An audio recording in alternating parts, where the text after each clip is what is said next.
আজ আমরা এমন একটা সমস্যা নিয়ে কথা বলতে যাচ্ছি যা নিয়ে বয়স্ক মানুষরা প্রকাশ্যে কথা বলতে ভীষণ লজ্জা পান, কিন্তু এই সমস্যাটি তাদের জীবনে রীতিমতো একটা নীরব অভিশাপ হয়ে দাঁড়ায়। একটু কল্পনা করুন, ধরুন আপনার বয়স এখন 50 কি 60 পার হয়েছে। সারাদিন হাড়ভাঙা খাটুনির পর রাতে শান্তিতে ঘুমাচ্ছেন, কিন্তু হঠাৎ করেই গভীর রাতে আপনার প্রস্রাবের প্রচণ্ড চাপে ঘুম ভেঙে গেল। আপনি তাড়াহুড়ো করে বাথরুমে গেলেন, কিন্তু অবাক হয়ে দেখলেন প্রস্রাব ঠিকমতো ক্লিয়ার হলো না।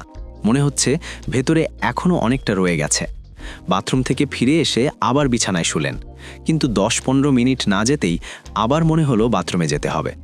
রাতে 3 বার 4 বার, এমনকি তারও বেশি বার আপনাকে বাথরুমে দৌড়াতে হচ্ছে। সারা রাত ঘুম না হওয়ার কারণে পরের দিন সারা দিন আপনার শরীর ক্লান্ত লাগছে, মেজাজ খিটখিটে হয়ে আছে। শুধু কি তাই, আপনি হয়তো কোথাও বেড়াতে যাবেন বা বাসে করে দূরে কোথাও যাত্রা করবেন। গাড়িতে ওঠার আগেই আপনার ভয় লাগতে শুরু করে, রাস্তায় যদি প্রস্রাব চাপে আশেপাশে কি কোনো বাথরুম পাবো তো। এই চরম অস্বস্তি আর ভয় আপনার স্বাভাবিক জীবনযাত্রাটাই নষ্ট করে দিচ্ছে। এই গল্পটা কি আপনার খুব চেনা লাগছে? একটু খেয়াল করে দেখুন তো, হয়তো আপনার নিজের, আপনার বাবার অথবা আপনার দাদার ঠিক এই কষ্টটাই হচ্ছে। ভিডিওর এই পর্যায়ে আপনাদের কাছে আমার খুব সহজ একটা প্রশ্ন আছে, আপনারা একটু কমেন্ট করে জানাবেন। প্রশ্নটা হলো, আপনি বা আপনার পরিবারের কোনো বয়স্ক মানুষ কি রাতে বারবার প্রস্রাবের এই সমস্যায় ভুগছেন? হ্যাঁ নাকি না? এখনই ভিডিওটা একটু পজ করে নিচে কমেন্ট বক্সে লিখে ফেলুন। আপনাদের উত্তরগুলো পড়লে আমি বুঝতে পারবো আমাদের কত মানুষ এই কষ্টে আছেন। আজকের এই ভিডিওতে আমরা এই যন্ত্রণাদায়ক সমস্যাটির সমাধান নিয়েই কথা বলবো। হ্যাঁ, আমি কথা বলছি পুরুষদের প্রোস্টেট গ্ল্যান্ড বড় হয়ে যাওয়ার সমস্যা নিয়ে। বয়সের সাথে সাথে প্রোস্টেট বড় হওয়াটা খুব সাধারণ একটা বিষয়। অনেকেই মনে করেন এর সমাধান বোধহয় কেবল দামি দামি ওষুধ আর অপারেশন। কিন্তু আপনারা কি জানেন, আমাদের হাতের কাছেই থাকা অতি সাধারণ 5টি প্রাকৃতিক বীজ বা বিচি এই সমস্যা থেকে আপনাকে মুক্তি দিতে পারে। এগুলো এমন কিছু খাবার যা আপনার বাড়ির পাশের বাজারেই খুব সহজে পাওয়া যায়, দামেও সস্তা, আর এর কোনো পার্শ্ব প্রতিক্রিয়া নেই। আজ আমরা জানব প্রোস্টেটের আকার সুস্থ ও স্বাভাবিক রাখতে জাদুকরী 5টি জিঙ্ক সমৃদ্ধ বীজ সম্পর্কে। আর হ্যাঁ, আপনাদের জন্য একটা সুখবর আছে। ভিডিওটির একদম শেষে আমি একটা দারুণ গোপন টিপস শেয়ার করব। ওই টিপসটি যদি আপনি মেনে চলেন, তবে এই বীজগুলোর পুষ্টিগুণ আপনার শরীরে 100 ভাগ কাজ করবে এবং প্রোস্টেটের সমস্যা ম্যাজিকের মতো কমতে শুরু করবে। তাই কোনো অংশ বাদ না দিয়ে ভিডিওটি একেবারে শেষ পর্যন্ত দেখতে থাকুন। প্রোস্টেট জিনিসটা আসলে কি এবং কেন এটা বড় হয়ে যায়, চলুন প্রথমে সেটা খুব সহজ ভাষায় বুঝে নিই। আমরা কোনো কঠিন ডাক্তারি ভাষায় যাব না, একদম বাস্তব উদাহরণ দিয়ে বুঝব। ভাবুন, প্রোস্টেট হচ্ছে একটা ছোট সুপারি বা আখরোটের মতো একটা মাংসপিণ্ড। এটি পুরুষদের প্রস্রাবের থলির ঠিক নিচেই থাকে, আর আমাদের প্রস্রাবের যে নালীটা, সেটা এই প্রোস্টেটের ঠিক মাঝখান দিয়েই নিচের দিকে নেমেছে। যৌবনকালে এই প্রোস্টেট স্বাভাবিক আকৃতির থাকে, কিন্তু বয়স যখন 40 বা 50 পার হতে শুরু করে, তখন শরীরে নানা হরমোনের পরিবর্তনের কারণে এই সুপারি আকৃতির প্রোস্টেটটা ধীরে ধীরে ফুলে বড় হতে থাকে। এখন একটু সাধারণ লজিক দিয়ে চিন্তা করুন তো, একটা পানির পাইপের চারপাশ থেকে যদি কোনো কিছু ফুলে গিয়ে চাপ দেয়, তাহলে কি হবে? ভেতরের রাস্তাটা সরু হয়ে যাবে, তাই না? ঠিক এই ঘটনাটাই ঘটে আপনার শরীরে। প্রোস্টেট যখন ফুলে যায়, তখন তা প্রস্রাবের নালীতে প্রচণ্ড চাপ দেয়, ফলে প্রস্রাব স্বাভাবিক গতিতে বের হতে পারে না। প্রস্রাব আটকে যায়, ফোঁটায় ফোঁটায় পড়ে, অথবা বারবার বেগ আসে। এখন সবচেয়ে বড় প্রশ্ন হলো, এই প্রোস্টেটের ফুলে যাওয়াটা আমরা আটকাবো কিভাবে? এর উত্তর লুকিয়ে আছে একটা বিশেষ খনিজ উপাদানের মাঝে, যার নাম হলো জিঙ্ক বা দস্তা। বিজ্ঞানীরা গবেষণা করে দেখেছেন, একজন সুস্থ পুরুষের শরীরে অন্য যে কোনো অঙ্গের চেয়ে তার প্রোস্টেট গ্ল্যান্ডে সবচেয়ে বেশি পরিমাণ জিঙ্ক মজুদ থাকে। সহজ কথায়, জিঙ্ক হলো প্রোস্টেটের একজন বিশ্বস্ত পাহারাদার। এই পাহারাদারের কাজ হলো প্রোস্টেটকে সুস্থ রাখা এবং তাকে বিনা কারণে ফুলে বড় হতে না দেওয়া। কিন্তু বয়স বাড়ার সাথে সাথে আমাদের শরীরে জিঙ্কের অভাব দেখা দেয়। প্রোস্টেটে যখন জিঙ্ক কমে যায়, তখনই প্রোস্টেট বড় হতে শুরু করে। এমনকি প্রোস্টেট ক্যান্সারের মতো ভয়ঙ্কর রোগেও দেখা গেছে আক্রান্ত স্থানে জিঙ্কের পরিমাণ একেবারেই তলানিতে নেমে আসে।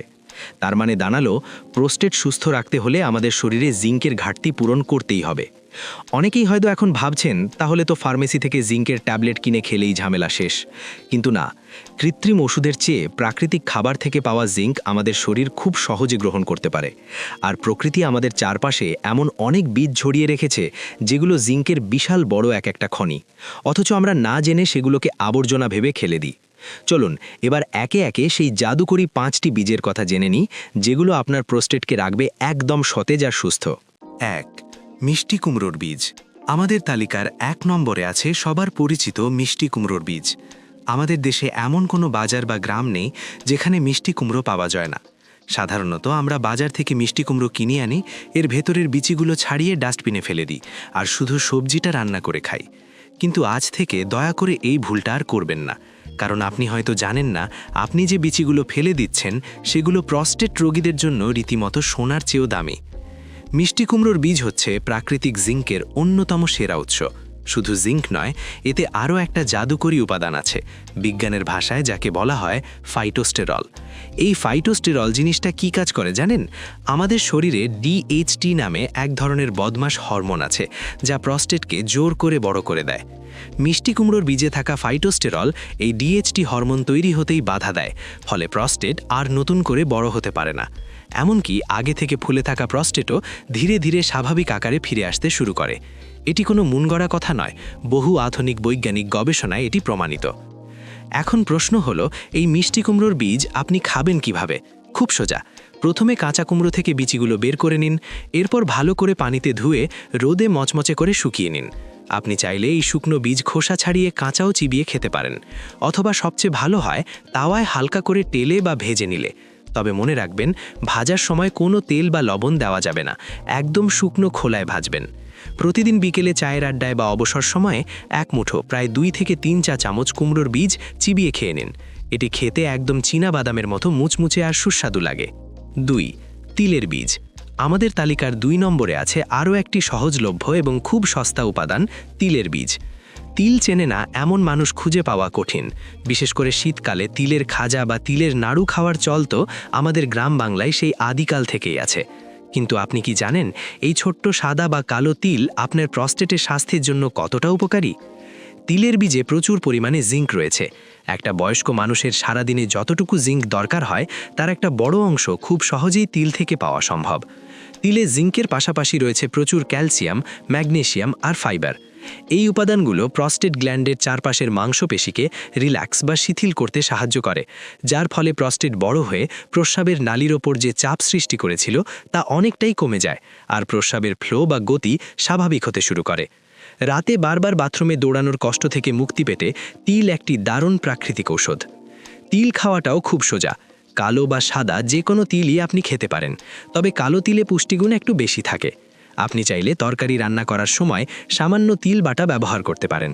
তবে সবচেয়ে সহজ উপায় হলো তিল হালকা করে তাওয়ায় ভেজে নেওয়া। প্রতিদিন সকালে বা রাতে খাওয়ার পর 1 চামচ ভাজা তিল আপনি এমনিতেই চিবিয়ে খেতে পারেন, অথবা ভাত, স্যালাড বা ওটসের ওপরে ছড়িয়ে দিয়েও খাওয়া যায়। নিয়মিত তিল খেলে শুধু যে প্রস্টেট ভালো থাকবে তা নয়, আপনার হাড়ের জয়েন্টের ব্যথাও ম্যাজিকের মতো কমে যাবে। 3. তরমুজের বীজ। আমাদের তালিকার 3 নম্বরে এমন একটা বীজের কথা বলবো যার কথা শুনলে হয়তো আপনারা একটু অবাক হবেন। হ্যাঁ, আমি বলছি তরমুজের বীজের কথা। গ্রীষ্মকাল আসলেই আমাদের সবার বাড়িতে বড় বড় রসালো তরমুজ আনা হয়। আমরা খুব মজা করে লাল মিষ্টি অংশটা খাই আর কালো বিচিগুলো বেছে বেছে থুতু দিয়ে ফেলে দিই, তাই না? এটা আমাদের সবার একটা সাধারণ অভ্যাস। কিন্তু চিকিৎসা বিজ্ঞান বলছে আমরা আসলে রত্ন চিনে না বুঝে ডাস্টবিনে ফেলে দিচ্ছি। তরমুজের বীজে আছে প্রচুর পরিমাণে জিঙ্ক, আয়রন এবং লাইকোপিন নামক এক ধরনের অ্যান্টিঅক্সিডেন্ট। লাইকোপিন জিনিসটা প্রস্টেটের জন্য একটা জাদুকরী ঔষধের মতো কাজ করে। এটি প্রস্টেটের যে কোনো ধরনের ইনফেকশন বা প্রদাহ কমাতে সাহায্য করে। যাদের প্রস্রাব করার সময় জ্বালাপোড়া করে বা ব্যথা হয় তাদের জন্য তরমুজের বীজ ভীষণ উপকারী। এই বীজ আমাদের প্রস্রাবের থলি এবং নালীকে পরিষ্কার রাখে, ফলে প্রস্রাব ক্লিয়ার হয় এবং রাতে বারবার প্রস্রাবের বেগ আসার সমস্যা অনেকটাই কমে যায়। এখন ভাবছেন তরমুজের বীজ খাবেন কিভাবে? তরমুজ খাওয়ার সময় বিচিগুলো একটা বাটিতে জমিয়ে রাখুন, এরপর ভালো করে ধুয়ে কড়া রোদে 2-3 দিন শুকিয়ে নিন। শুকিয়ে গেলে এগুলো তাওয়ায় হালকা করে ভেজে বয়ামে রেখে দিন। অবসর সময় বসে বসে এই ভাজা বিচিগুলোর ওপরের কালো খোসাটা দাঁত দিয়ে ভেঙে ভেতনের সাদা শাঁসটা খাবেন, ঠিক যেভাবে আমরা গ্রামের দিকে বসে বসে কুমড়োর বিচি বা বাদাম খাই। এটা খেতেও খুব সুস্বাদু। এখন থেকে তরমুজ খাওয়ার পর বিচিগুলো আর ভুলেও ফেলে দেবেন না। 4. সূর্যমুখীর বীজ। এবার আসি 4 নম্বর বীজে। এটি হলো সূর্যমুখীর বীজ। গ্রামে গঞ্জে এখন প্রচুর সূর্যমুখীর চাষ হয়। তাছাড়া শহরের যে কোনো মুদি দোকান বা সুপার শপে খোঁজ নিলেই খুব অল্প দামেই বীজ পাওয়া যায়। সূর্যমুখীর বীজে জিঙ্কের পাশাপাশি আরেকটা খুব দামি ভিটামিন থাকে, যাকে বলা হয় ভিটামিন ই। বয়স্ক মানুষদের শরীরে ভিটামিন ই এর খুব অভাব দেখা যায়। এই ভিটামিন ই আর জিঙ্ক যখন একসাথে কাজ করে, তখন প্রস্টেট গ্ল্যান্ডের ফুলে যাওয়া কোষগুলো খুব দ্রুত চুপসে যেতে শুরু করে। ধরুন আপনার হাত কোথাও কেটে গেলে বা ফুলে গেলে যেমন ওষুধ লাগালে ফোলা কমে যায়, ঠিক তেমনি সূর্যমুখীর বীজ প্রস্টেটের ভেতর থেকে ফোলা ভাব কমিয়ে আনে। এর ফলে প্রস্রাবের রাস্তাটা আবার আগের মতো চওড়া হয়ে যায় এবং প্রস্রাব করতে আর কোনো কষ্ট হয় না। সূর্যমুখীর বীজ খাওয়ার নিয়মও আগেরগুলোর মতোই। খোসা ছাড়ানো সূর্যমুখীর বীজ বাজারে কিনতেই পাওয়া যায়। এগুলোকে শুধু তাওয়ায় সামান্য টেলে নেবেন। বিকেলে যখন আপনার মন চাইবে চিপস বা চানাচুর খেতে, তখন বাইরের ওই ক্ষতিকর খাবারগুলো না খেয়ে 1 মুঠো সূর্যমুখীর বীজ খেয়ে নিন। এতে পেটও ভরবে, আবার আপনার প্রস্টেটও সুস্থ থাকবে। ভিডিওর এই অংশে আমি আপনাদের কাছে আরেকটি ছোট্ট প্রশ্ন রাখতে চাই। এই যে এতক্ষণ কুমড়োর বীজ, তিল, তরমুজের বীজ আর সূর্যমুখীর বীজের কথা বললাম, এর মধ্যে কোনটা আপনার বাড়িতে এই মুহূর্তে আছে বা কোনটা আপনি আগে কখনো খেয়েছেন? আমাকে কমেন্ট করে অবশ্যই জানাবেন। আপনাদের কমেন্ট পড়তে আমার খুব ভালো লাগে। 5. তিসির বীজ বা ফ্ল্যাক্সিড। আমাদের তালিকার 5 নম্বর এবং শেষ বীজটি হলো তিসির বীজ। গ্রামের বয়স্ক মানুষেরা তিসির নাম খুব ভালো করেই জানেন। একসময় আমাদের দেশে তিসির তেলের খুব চল ছিল, কিন্তু এখন আমরা এই উপকারী জিনিসটাকে প্রায় ভুলেই গেছি। আধুনিক বিজ্ঞান বলছে তিসির বীজ হলো পুষ্টির একটা পাওয়ার হাউস। তিসির বীজে জিঙ্কের সাথে আছে প্রচুর পরিমাণে ওমেগা-3 ফ্যাটি অ্যাসিড এবং লিগন্যান নামক এক বিশেষ উপাদান। এই লিগন্যান একটা জাদুকরী ক্ষমতা আছে। এটি প্রস্টেট ক্যান্সারের ঝুঁকি একদম কমিয়ে দেয়। অনেক সময় প্রস্টেট বড় হতে হতে ভেতরে ছোট ছোট টিউমার তৈরি হয়, যা পরে ক্যান্সারের রূপ নিতে পারে। তিসির বীজ নিয়মিত খেলে এই টিউমারগুলো বড় হওয়ার আগেই নষ্ট হয়ে যায়।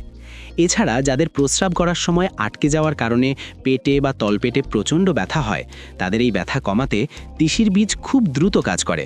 তবে তিসির বীজ খাওয়ার একটা বিশেষ নিয়ম আছে। আপনি যদি আস্ত তিসির বীজ চিবিয়ে খান, তবে তা হজম হবে না। যেমন খাবেন ঠিক তেমনই মলের সাথে বেরিয়ে যাবে। তাই তিসির বীজ খাওয়ার সঠিক উপায় হলো প্রথমে এগুলোকে হালকা করে ভেজে নিতে হবে। তারপর ব্লেন্ডারে বা শিলপাটায় বেটে একেবারে মিহি গুঁড়ো করে নিতে হবে। প্রতিদিন সকালে 1 গ্লাস হালকা গরম পানিতে 1 চামচ তিসির গুঁড়ো মিশিয়ে খেয়ে নিন, অথবা ডাল বা তরকারির ওপর 1 চামচ গুঁড়ো ছিটিয়ে দিয়েও খেতে পারেন। এই অভ্যাসটি আপনার প্রস্টেটের পাশাপাশি আপনার হার্টকেও একদম তরতাজা রাখবে। ভিডিওর শুরুতে আমি আপনাদের কথা দিয়েছিলাম একদম শেষে একটা দারুণ গোপন টিপস দেব। এই টিপসটি না জানলে আপনি হয়তো বস্তা বস্তা বীজ খেয়ে যাবেন, কিন্তু আপনার কোনো লাভই হবে না। মন দিয়ে শুনুন। আমরা এতক্ষণ যে বীজগুলোর কথা বললাম, এগুলোর গায়ে প্রাকৃতিকভাবেই এক ধরনের অদৃশ্য আবরণ থাকে, যাকে বিজ্ঞানের ভাষায় বলা হয় ফাইটিক অ্যাসিড। এই ফাইটিক অ্যাসিড হলো জিঙ্কের সবচেয়ে বড় শত্রু। আপনি যখন সরাসরি বীজ খান, তখন এই ফাইটিক অ্যাসিড জিঙ্ককে আপনার শরীরে হজম হতে দেয় না, আটকে রাখে। ফলে বীজ খেলেও জিঙ্ক আপনার শরীরে ঢোকে না। তাহলে উপায় কি? খুব সহজ একটা উপায় আছে। যে কোনো বীজ, যেমন কুমড়োর বীজ বা তিল, খাওয়ার আগে বা ভাজার আগে সেগুলোকে সারা রাত বা অন্তত 5-6 ঘন্টা সাধারণ পানিতে ভিজিয়ে রাখবেন। পানিতে ভিজিয়ে রাখলে এই ক্ষতিকর ফাইটিক অ্যাসিড ধুয়ে নষ্ট হয়ে যায়। এরপর বীজগুলো পানি থেকে তুলে রোদে শুকিয়ে তারপর ভাজবেন। এই ছোট্ট একটা কাজ করলে বীজের ভেতরের 100% জিঙ্ক আপনার শরীর পুরোপুরি শুষে নিতে পারবে। আরেকটা জরুরি কথা, অনেকেই আছেন যারা বীজ বা বাদাম খাওয়ার পরপরই 1 কাপ গরম চা বা কফি খান। এই ভুলটা কখনোই করবেন না। চা বা কফিতে থাকা ট্যানিন নামের উপাদান আপনার শরীরকে জিঙ্ক গ্রহণ করতে বাধা দেয়। তাই বীজ খাওয়ার অন্তত 1 ঘন্টা আগে বা পরে চা কফি খাবেন না। প্রিয় দর্শক, বয়স বাড়লে শরীরে কিছু সমস্যা আসবেই, এটাই প্রকৃতির নিয়ম। কিন্তু আমরা যদি আমাদের প্রতিদিনের খাবার তালিকায় একটু সচেতনভাবে এই সহজলভ্য প্রাকৃতিক বীজগুলো যোগ করি, তবে অনেক বড় বড় রোগের হাত থেকে আমরা নিজেদের রক্ষা করতে পারব। প্রোস্টেট বড় হওয়ার কারণে রাতে বারবার প্রস্রাবের যন্ত্রণায় যারা ভুগছেন তারা আজ থেকেই যে কোনো একটি বা দুটি বীজ নিয়ম করে খাওয়া শুরু করুন। আমি কথা দিচ্ছি, কয়েক সপ্তাহের মধ্যেই আপনি নিজের শরীরে একটা দারুণ পরিবর্তন লক্ষ্য করবেন। তবে হ্যাঁ, একটা কথা মনে রাখবেন, এগুলো কোনো জাদুর বড়ি নয় যে একদিন খেলেই সব রোগ সেরে যাবে। প্রাকৃতিক উপাদানের কাজ করতে একটু সময় লাগে, তাই ধৈর্য ধরে টানা কয়েক মাস খেয়ে যেতে হবে। আর যদি আপনার সমস্যা খুব বেশি জটিল হয়, প্রস্রাব একদমই বন্ধ হয়ে যায় বা প্রস্রাবের সাথে রক্ত আসে, তবে দেরি না করে অবশ্যই একজন অভিজ্ঞ ইউরোলজিস্ট বা বিশেষজ্ঞ ডাক্তারের পরামর্শ নেবেন। ভিডিওটি আপনার কেমন লাগলো তা কমেন্ট করে জানাতে ভুলবেন না। আপনার পরিচিত কোনো বয়স্ক মানুষ, আপনার বাবা, চাচা বা দাদা যদি এই সমস্যায় ভুগে থাকেন, তবে এই ভিডিওটি অবশ্যই তাদের সাথে শেয়ার করুন। হয়তো আপনার একটা ছোট্ট শেয়ার তাদের জীবনের অনেক বড় একটা কষ্ট দূর করতে সাহায্য করবে। সবাই অনেক ভালো থাকবেন, সুস্থ থাকবেন এবং নিজের শরীরের যত্ন নেবেন। আজ এ পর্যন্তই। দেখা হবে পরের কোনো গুরুত্বপূর্ণ ভিডিওতে।